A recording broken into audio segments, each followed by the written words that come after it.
What you're about to see is footage that we should at least be able to see with our modern technology, and being the fact that we have so many scientists, quote unquote, and other military officials out there.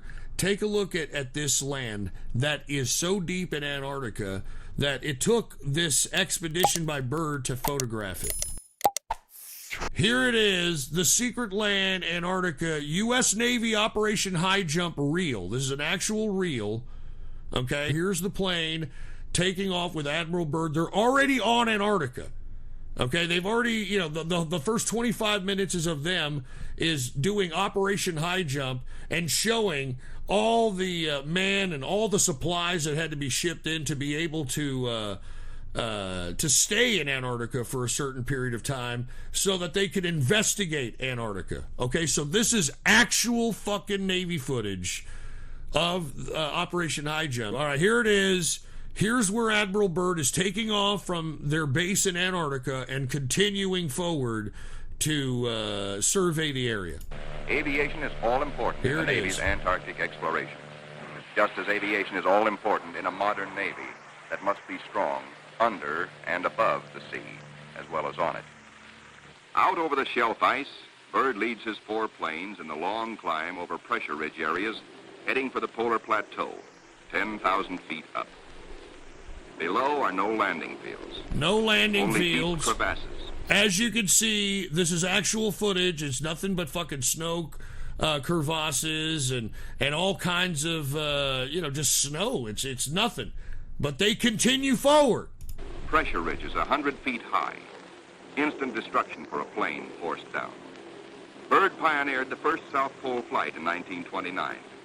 He applies again the practice of... There is Admiral Byrd right there. Careful calculations that assured his earlier successes. Over this cruel country, Byrd flies today at 3 miles a minute. In earlier explorations, 3 miles in 1 day was frequently the utmost for Shackleton and Scott for Britain, Amundsen for Norway, and Byrd himself for America. The Beardmore Glacier, 200 miles long. I mean, as you can see, they're headed into what looks like nothing. It looks like there's nothing but snow, etc. Let's continue watching. Feet deep, who knows? Byrd checks position by the sun compass. The glacier signals the South Pole itself.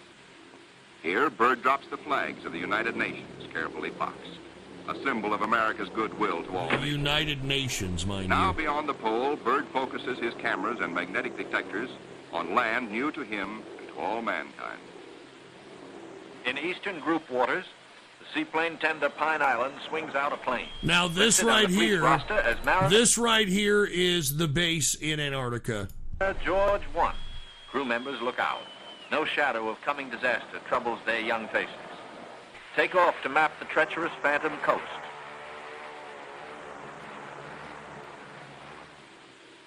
Byrd's planes, deep into the unknown, are the eyes of civilization, recording, evaluating, mapping. Plateaus, mountain ranges, with peaks 20,000 feet above sea level. The trimetric lenses, clicking overlapping exposures every 3 seconds, photograph from horizon to horizon. Coal, a mountain of coal. Look at mountains of coal. Byrd later declares Antarctic mines, if what... Notice, mountains of coal that in a later interview, which is also on YouTube, where Byrd says that there's so much coal that it could electrify the world for the next 1,000 years. Tapped, could supply the world's coal needs for centuries. That's what I just said. These official motion pictures can give only a cross-section of the miles of photographic records accumulated on this expedition by the Navy. The exposed mapping film will take 5 years to assemble. Amplifying these are the radar magnetic detectors, accurately recording mineral discoveries of immense value for the future use of all mankind. England, Norway, South Africa, Australia, New Zealand, South American countries, and Soviet Russia are claiming Antarctic territory. The United States recognizes no claim, and so far has made no formal claims for itself. But international policies cannot concern the Admiral now. His duty is to keep his flying laboratories functioning, to fulfill his dream of a lifetime. Now watch this. The word "gas half gone, sir," comes from the engineer tabulating fuel tank readings. Byrd radios his pilots, return to base. By the third leg of their triangular course, the planes head back for Little America. Byrd's plane takes the widest swing fuel permits as the lenses of the Tri-Mets continue recording new territory. This is the last big flight. Byrd is determined to record the maximum possible. One by one, the planes swing in over Tent City. Flight operations checks them in and safely down. Plane 2, plane 3, plane 4. Wait a minute, where's the but footage not plane 1. of... Byrd's plane is yet to be accounted there's for. Byrd, is missing. He continues Out forward. over the ice, Byrd is in trouble. His starboard engine is cutting out, now stops. His one remaining engine is losing power. The altimeter needle starts dropping down. The plane is losing altitude. Here's where Byrd says, you know what? R4D1 to base. R4D1. This guy was such a badass. He's a Medal of Honor winner. He's been to not only Antarctica twice in two different separate expeditions, but also to the North Pole. To base. Position Q5. Engine out. Losing altitude. The base prepares for rescue operations.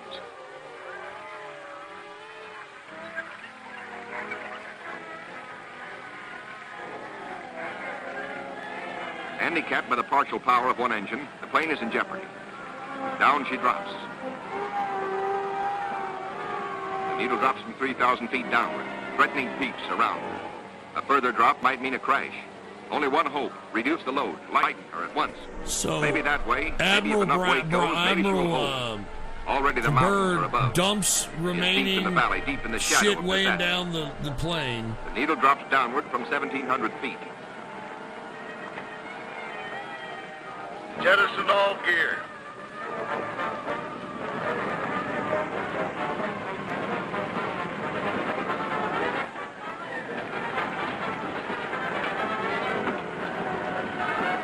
Only the precious films and records are saved. The gamble is life or death.